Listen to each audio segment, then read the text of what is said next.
to another episode of Fridays with Fawn. I'm Fawn Lopez, publisher emeritus of Modern Healthcare. Today, I'm talking with Nicole Thomas, hospital president, Baptist Medical Center in Jacksonville. Nicole has been in healthcare for all her career, starting out as a fellow in the Mayo Clinic Administrative Training Program.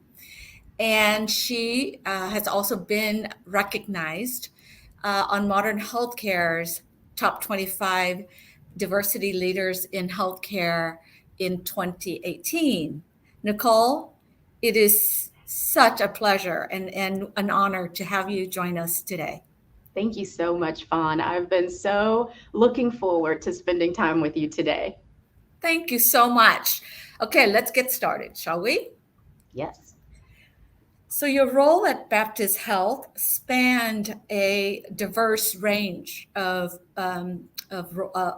responsibilities over the years, culminating in your historic appointment as the system's first woman and African American to lead a hospital in 2016, I believe. What does it mean to you to hold this distinction? And could you share your insights about that initial transition into such a significant role? Sure. Well, I'll first say that it is an absolute honor to have been selected to lead a team of any size, really, but to be the first at Baptist to do so at a hospital just meant the world to me, and certainly comes with the responsibility of not to mess this up, right? I may be the first, but the goal is not to be the last. And so we're doing everything we can to make sure that we are opening doors for those who are coming behind, and we're paving the path so that it is smoother and easier for those who will travel behind. And when I think about 2016, if you'll go back with me, we were in the middle of a very divisive presidential campaign when I was selected, and I certainly saw my hospital as a reflection of society. So all of the messages that were being sent back and forth, I knew all of that was housed in my hospital. And I had to decide, how was I going to address that? And what was the message going to be with a new leader coming in that was different than they had worked with before? And I decided that we were going to lead with the message of unity. We have one mission, and it's something that we can all stand behind, and we all can do our part to further that mission, even with the diverse perspectives and thoughts that make us who we are. But together, we're better. And that was how we started out in 2016. Good for you. And I wish everyone shares that philosophy. And so be it as it may. How has your leadership role evolved and flourished in the years that have followed? Yeah. I will say that I've learned that words keenly matter. So I use mine for good, right? I am intentional about uplifting, not suffocating. I'm intentional about building bridges and welcoming all, so that we can build understanding and not division. I am using my voice not for power, but for the people. I represent patients and the team. That is what my words are meant to improve. And I will say that certainly since that time, stepping in as hospital president, that's what I've tried to do, taking advantage of, understanding that we own it. I will say that um, I've learned that I'm responsible for whether it's good or not so good, Yeah. right? So if it's good, like we're the best place to work, I can take pride in that and ownership of that. And certainly because we've orchestrated some things that help people believe that we're the best place to work. Yeah. But if they're negative, like let's say administration always says no, I have to own that too. Yeah. And it starts with figuring out ways to say yes, so that I can change the belief. And I'm reminded of a button that our current CEO, Michael Mayo, distributes. And the button says, I own it. And as a leader, that's what owning it means, to take full responsibility for the good and for the not so good, and to continue to work to improve both fronts. Such an important point. Ownership is critical in leadership. The buck stops with us, right? At the end Yes, of the day. absolutely. So you've also served as co-chair of Baptist Health's Diversity, Equity, and Inclusion Council. Can you tell us about some of your efforts to advancing D&I and improve representation at the system? Sure. So I am proud to say that our health system has embedded DEI into our goals. And we're working in 4 areas, one of which you've already mentioned, improving underrepresentation. And we've targeted the areas that we know we'd like to make an impact on: our clinical roles, our leadership roles. We're also working to advance a culture of inclusion. We're working to address health equity, and we're also working on community impact. And I love that we have created employee resource groups that help support the work associated across all of those areas. And so each of the ERGs, if you will, has a work plan, and they have initiatives in each of those areas, which helps the organization move ahead. And I'm reminded of, for example, the Black Organization for Leadership and Development, our BOLD ERG. They just completed a career development series of workshops for people across the organization who were interested in learning more about how to advance their skills in interview and resume writing, business acumen, and the like. So that was an example of how we continue to prepare people, and we want to do that for our own. I think about the Hispanic ERG during COVID, hosting these educational sessions about COVID vaccines in Spanish so that we could meet people where they were. The Young Professionals ERG, adopting a road to keep clean in some of our most under-resourced areas, to just continue to help the community see itself as it should, clean and healthy, and making sure that Baptist is a part of how that goes. So for us, DEI really is about team engagement. When we are working together, we are building those bonds, and it goes toward retention. Yeah. And that is a key business objective, as you can imagine.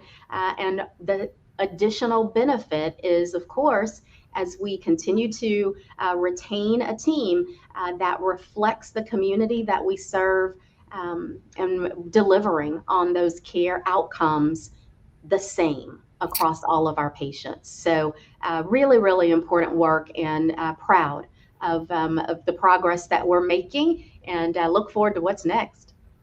Well, thank you for the work that you are doing to advancing health equity and diversity, equity, and inclusion. It's critically important for organizations to continue to develop programs such as the career development program that you've mentioned at Baptist to help advancing women and minorities to help them grow in their careers. On the other side of it, what advice do you give to women and minorities who are preparing themselves for larger leadership roles? Yeah, it's a great question. I would say first, um, know that none of us achieve any of it. Promotion, where you can't get there alone. Yeah. And it does take someone sponsoring you, someone who is in the room when those conversations about advancement or taking that next assignment happen. You probably won't be in the room, right? You need somebody who can represent you, who will raise your name, who will essentially put their political capital on the line. And so the advice is give them something to work with, Yeah. right? You have to, number one, I would say find the place where you can be yourself and grow and prosper and be recognized for the work that you're doing and who you are.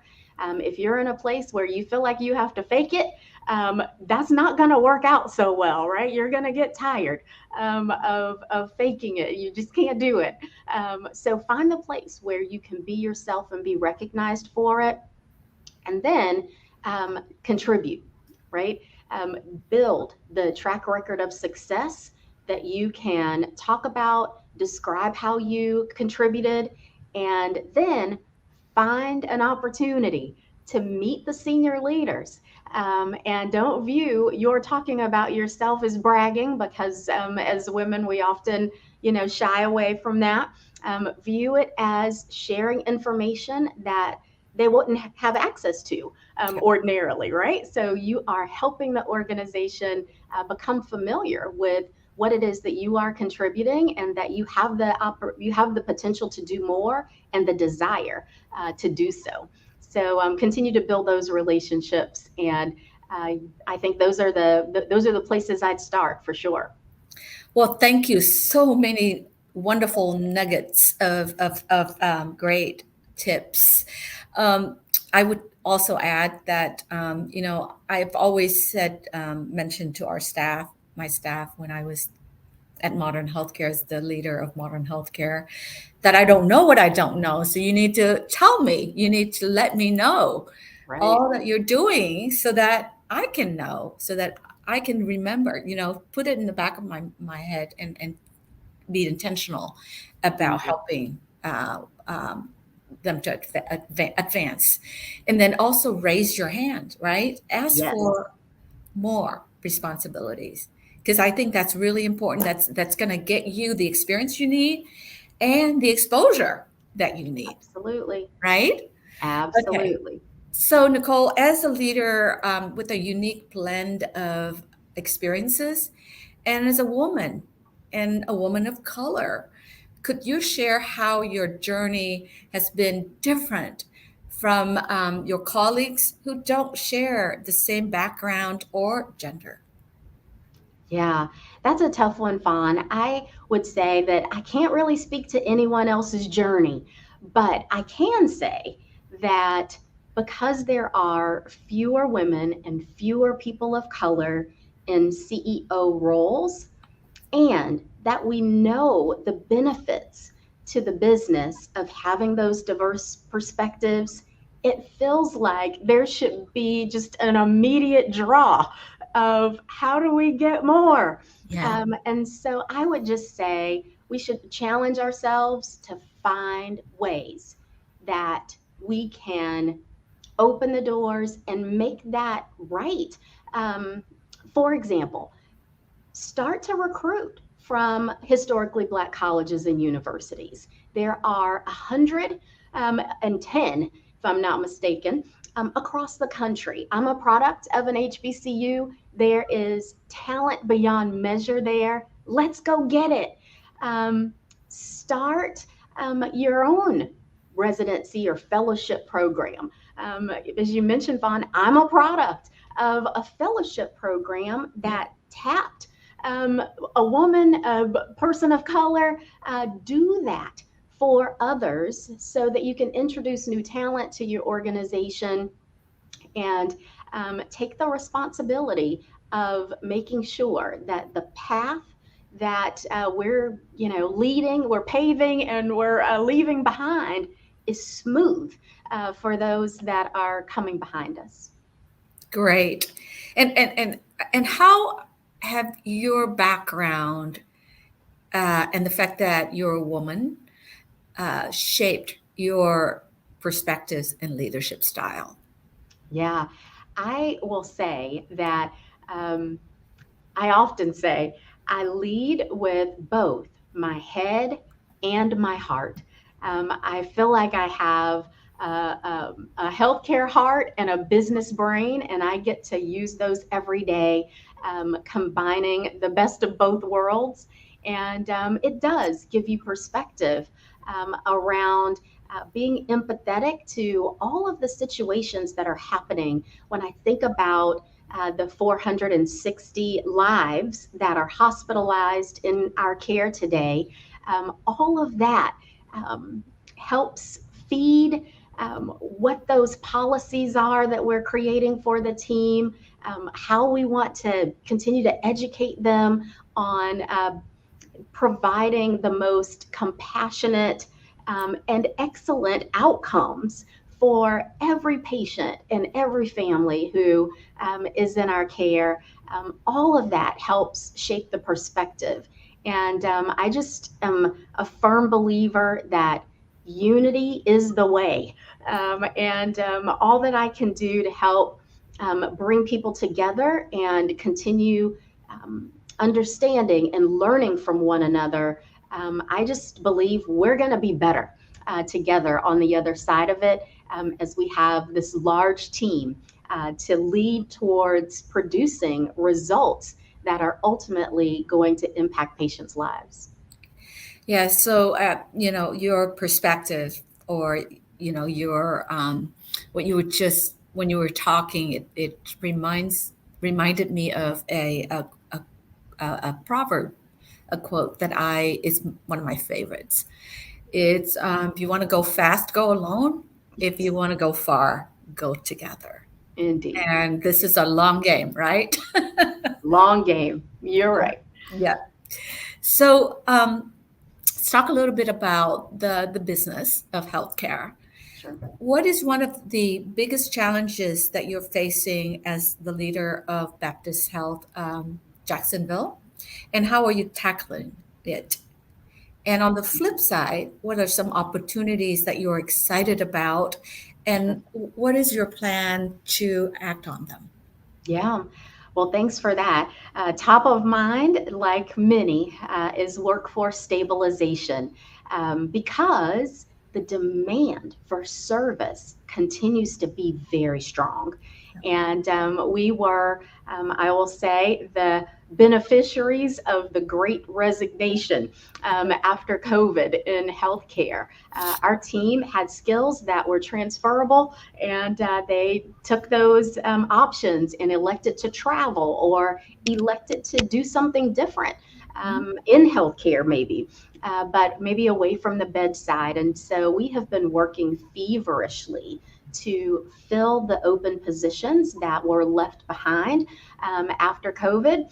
And I will say that the patient demand has not changed. It may not be COVID patients in our beds anymore, but there are still patients who need service.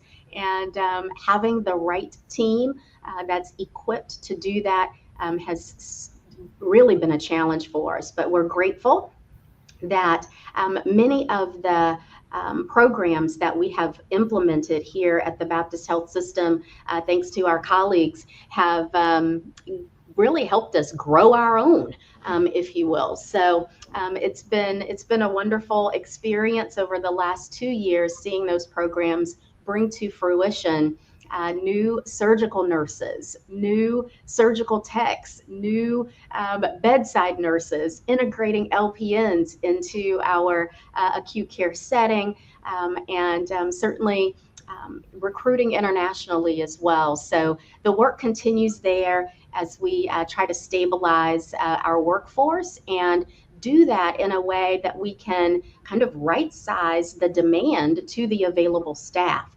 So one of the activities that we are working through now is to just make sure that patients, no matter where they come into a Baptist emergency department, perhaps in the community, gets access to a bed for faster care, and it may not be the closest hospital.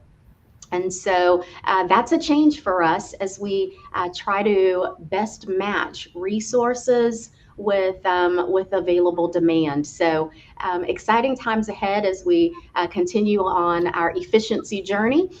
You asked me about opportunities and what we're excited about. That's one of them. We have the opportunity to increase our efficiency and effectiveness of operations. We are looking to really figure out how do we maximize the capacity issues that we're having, right? We're operating at 90% occupancy every day. And the question is, what is it that we need to do to make sure that this campus is available for the tertiary services that are only provided for the health system at our campus? So how do we decompress what's in our beds to make room for cardiovascular services, for neurosurgery services, for high risk obstetrics? That is what we want our beds filled with. And all of the other care that needs to be provided can perhaps be done at one of our other community hospitals that has resources waiting and ready to do the care that they perform. Good for you. So let's talk about board service. Okay. Outside of your role at Baptist, you also serve on a number of boards, including for the Federal Reserve Bank of Atlanta and local community organizations in Jacksonville. Would you be willing to share what has been the most enlightening or eye-opening or even and rewarding aspect of your board service? Absolutely. So I will say that Baptist is an anchor organization in our community, and beyond the walls of our hospital, we believe that it's part of our responsibility to make this a great place to live. And that is how board service connects to what the requirements and opportunities are for our leaders here at Baptist. And so I'll just start with the Federal Reserve Bank service. It has been fascinating to see the impact of the diverse industries on the economy. So as you can imagine, healthcare is local, but perhaps a shipping industry that's international. And so they see the impact of tariffs and war and all the things that are happening in the world. They're going to see that on a more global basis more quickly than perhaps healthcare will. It will trickle down eventually and result in higher prices and the like. But the impact of the various industries on our economy and how we all work together and our opportunity to input into monetary policy, it really has been a wonderful professional development experience, as well as just an eye-opening experience for how the economy works in general. So I'm grateful for the opportunity to serve in that way. I also get to serve on a board called One Jacks, and it is dedicated actually to diversity, equity, and inclusion here in Jacksonville. We're building bridges through civil discourse and increasing tolerance so that, again, we can be a better place to live. So that too is, of course, close to my heart and is rewarding in and of itself, where we can see the impact that we're making there.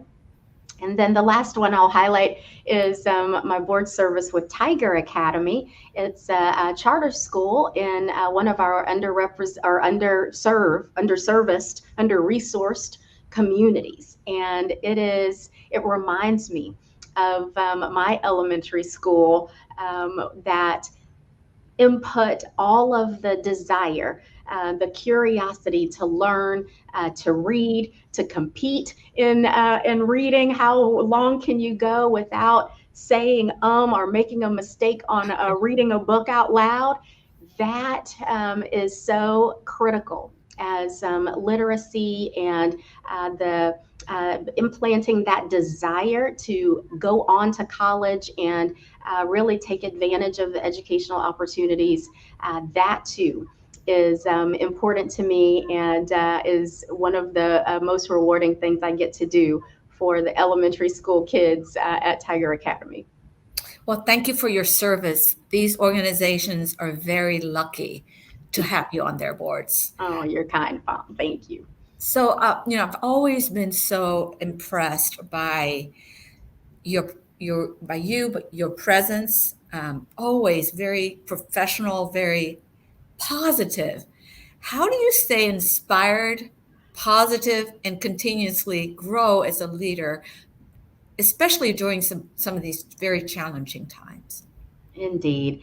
I will say that I am so fortunate to have a foundation of faith that just really inspires in me the enthusiasm, the motivation to continue to serve. I see what I do as ministry. And it's my opportunity to help somebody. I know that when I walk into the doors of this hospital, I'm going to have a chance to help somebody today, whether it is helping them find the butter in the cafeteria, true story, or holding the hand of someone who's about to lose a loved one. That too is a true story. And that privilege is inspiring and keeps me coming back every day to just continue in service. Thank you. My last question for you. I wish we have 2 hours to talk. So my last question is this: what changes do you hope to see in the landscape of leadership opportunities for women in healthcare in the future? Sure. So I saw a quote from one of the leaders of an African country, and she says, "If your dreams aren't scaring you, you aren't dreaming big enough." So I'm just going to put it out there, right? A scary big dream. It would be that there would be an equitable distribution of the CEO leaders in healthcare, right? That we'd be 50-50. We're 50-50 in the community. We ought to be 50-50 leading our health systems, and that women and people of color would have the same opportunities for longevity and impact, and would be a part of a supportive environment that gives them the opportunity to thrive and contribute beyond measure. I share in that dream, and I hope that I'll see that in my lifetime. So we'll keep we'll keep measuring, right? Yes, absolutely. Yeah. Nicole, it has been such a pleasure and an honor to have you join us today, and thank you for sharing your insights, your perspectives, your wisdom so honestly and so generously. And thank you for all that you do to advance to help women and minorities in the workplace and in your community. Thank you so much. It's been an honor. Thank you. And to all of our awesome viewers, thank you for tuning in. And your support means the world to me. And I look forward to seeing you on the next Fridays with Fawn. Thank you and have a great day.